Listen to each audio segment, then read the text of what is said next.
সিলেটের বিখ্যাত ঐতিহ্যবাহী শুটকি শিরা, অনেকে এই নামটির সাথে পরিচিত। যারা শুটকি শীতল খেতে পছন্দ করেন তাদের কাছে অবশ্যই এই রেসিপিটি অনেক ভালো লাগবে। আসসালামু আলাইকুম, আজকের রেসিপি সিলেটি শুটকি শিরা। তো চলুন দেখে নেওয়া যাক এই সুস্বাদু রেসিপিটি কিভাবে তৈরি করেছি। প্রথমে একটি প্যান বসিয়ে 4 কাপ পরিমাণ পানি দিয়েছি। এবারে দিয়ে দিব চেপা শুটকি বা শীতল 7 থেকে 8টি।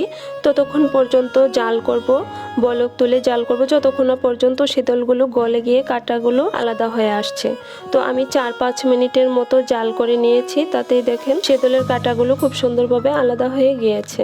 তো এবারে একটি ছাঁকনি দিয়ে আমি পানিটা আলাদা করে নিব আর কাঁটাগুলো আলাদা করে নিব। আমার তরকারির পরিমাণ অনুযায়ী আমি 4 কাপ পানি দিয়েছি। আপনারা আপনাদের মাছ সবজির পরিমাণ অনুযায়ী প্রয়োজন মতো পানি দিয়ে করে নেবেন। এই পানিটাতেই কিন্তু আমি এই রেসিপিটি করব, এক্সট্রা কোনো পানি দিব না। তো দেখতেই পাচ্ছেন কাঁটাগুলো খুব সুন্দরভাবে আমি আলাদা করে নিয়েছি। এবারে অন্য একটি প্যানে 3 টেবিল চামচ তেল দিয়েছি। শুটকি শীতলে বেশি একটা তেলের প্রয়োজন নেই, সেজন্য এই পরিমাণটা দিয়েছি। পেঁয়াজ পেস্ট, রসুন পেস্ট ও কাঁচামরিচ পেস্ট দিয়ে খুব ভালোভাবে কষিয়ে নিব 1 মিনিটের মতো।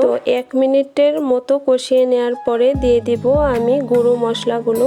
তো আমার 1 মিনিটের মতো কষানো হয়ে গিয়েছে। এবারে দিয়ে দিচ্ছি 1/2 চা চামচ হলুদ গুঁড়ো, 1/2 চা চামচ ধনিয়া গুঁড়ো, 1/2 চা চামচেরও কিছুটা বেশি মরিচ গুঁড়ো। যেহেতু আমি এখানে কাঁচা মরিচের পেস্ট দিয়েছি সেই জন্যই মরিচের পরিমাণটা কম দিয়েছি। আপনাদের পছন্দ অনুযায়ী মরিচটা আরও বাড়িয়ে দিতে পারেন। শুটকি শীতলে ঝালটা কিন্তু ভালো লাগে, সে অনুযায়ী দেবেন। তো আমার প্রয়োজন মতো আমি দিয়ে দিলাম। এবারে কিছুক্ষণ নেড়েচেড়ে কিছুটা পানি দিয়ে মশলাগুলো কষিয়ে নিব। ভিডিওটি যদি আপনাদের ভালো লেগে থাকে প্লিজ একটি লাইক করে দেওয়ার অনুরোধ থাকলো। যারা চ্যানেলে নতুন সাবস্ক্রাইব করে পাশে থাকা বেল আইকন অল করে দিবেন, তাতে করে আমার সব সহজ মজাদার ও নতুন নতুন রেসিপিগুলো আপনাদের সামনে পৌঁছে যাবে। আর যারা অলরেডি সাবস্ক্রাইব করে রেখেছেন তাদেরকে অসংখ্য ধন্যবাদ। তো আমি লবণ দিয়ে দিলাম টেস্ট অনুযায়ী। লবণ দিয়ে কিছুক্ষণ নেড়ে চেড়ে কষিয়ে নিয়েছি। মশলা থেকে যখন তেলটা ছেড়ে এসেছে তারপরেও আরও 1 মিনিট কষিয়ে নিয়েছি, তাতে করে টেস্টটা ভালো আসবে। তো এবারে আলু দিয়ে দিচ্ছি। এখানে 3টি আলু কেটে নিয়েছি। আলু দেওয়ার পরে কিছুক্ষণ নেড়েচেড়ে কষিয়ে নেব। তারপরে দিয়ে দিব বেগুন। তো এখানে একটি বেগুন আমি কেটে নিয়েছি। বেগুনটা বড় সাইজের ছিল সেজন্য একটি দিয়েছি। আপনাদের পছন্দ মতো সবজি কমিয়ে বাড়িয়ে দিতে পারেন।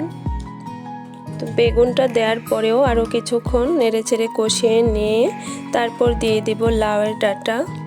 সবশেষে লাউয়ের ডাঁটাটা দিয়ে বেগুন আলু মশলার সঙ্গে খুব ভালোভাবে মিশিয়ে একটু নেড়েচেড়ে কষিয়ে নেব। যারা শীতল শুটকি ভালোবাসেন তাদের কাছে এই রান্নাটি অবশ্যই ভালো লাগবে। একবার ট্রাই করে দেখতে পারেন যারা খাননি। আর যারা খেয়েছেন তারা তো অবশ্যই বুঝতে পারছেন যে কেমন হবে। এবারে 1-2 মিনিটের মতো সব কিছু নেড়েচেড়ে কষিয়ে নেওয়ার পরে একটি ঢাকনা দিয়ে 10 মিনিটের জন্য মিডিয়াম আঁচে রান্না করে নিব। তো এবারে একটি ঢাকনা দিয়ে দিচ্ছি। তো 10 মিনিটেই আমার সবগুলো সবজি কিন্তু সুন্দরভাবে সেদ্ধ হয়ে গিয়েছে। এবারে কিছুক্ষণ নেড়েচেড়ে শীতলের যে পানিটা ছেঁকে রেখেছিলাম সেটা দিয়ে দিব। একটা কথা না বলে পারছি না, জানি না আমার ভিডিওগুলো হয়তো আপনাদের কাছে ভালো লাগে কিনা জানি না। লাইক করেন না, তো একটি লাইক করে দিবেন। লাইক করলে ভিডিও বানাতে অনুপ্রাণিত হই, সেজন্যই বলা। তো যাই হোক, এবারে আমি শীতলের ছেঁকে নেওয়া পানিটা দিয়ে দিয়েছি। তো এবারে খুব ভালোভাবে কয়েকবার যখন বলক এসেছে সে পর্যায়ে দিয়ে দিব মাছ। তো মাছ এখানে 5 পিস দিয়ে দিচ্ছি। মাছের পিসগুলো একটু বড় সাইজের ছিল সেজন্য 5 পিস দিয়েছি। আপনাদের প্রয়োজন মতো কমিয়ে বাড়িয়ে দিতে পারেন। তাছাড়া এখানে শীতলও আছে, মাছ কমিয়ে দিলেও সমস্যা নেই। তো এবারে দিয়ে দিলাম কাঁচা মরিচ। সবকিছুকে এবারে একটু ভালোভাবে মিশিয়ে নিচ্ছি। জাস্ট মিশিয়ে নিব, আলতো হাতে করতে হবে যেহেতু বেগুন দেয়া আছে। বেগুনটা সেদ্ধ করা, তাই ভেঙে যেতে পারে, সেজন্যই খুব আলতোভাবে সবকিছুকে ভালোভাবে মিশিয়ে নিচ্ছি। এর মধ্যে আমার রান্নাটা কিন্তু কমপ্লিট হয়ে গেল। মাছ দেওয়ার পরে আরও 5 মিনিট খুব ভালোভাবে বলক তুলে রান্নাটা করে নিয়েছি। তো দেখতেই পাচ্ছেন কতটা লোভনীয় হয়েছে, মাশাআল্লাহ। তো আশা করব ভিডিওটি আপনাদের ভালো লেগেছে। আজকের মতো এ পর্যন্তই। সবাই অনেক ভালো থাকবেন, আমাদের জন্য দোয়া করবেন। আল্লাহ হাফেজ।